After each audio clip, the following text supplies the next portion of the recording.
Владимир Путин подписал указ о цифровом паспорте, который определяет случаи и порядок использования цифрового удостоверения личности вместо бумажного.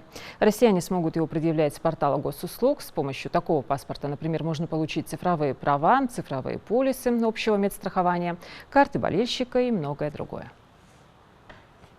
Электронное удостоверение личности будет выглядеть как обычная пластиковая карточка, наподобие водительских прав, но с множеством защитных функций.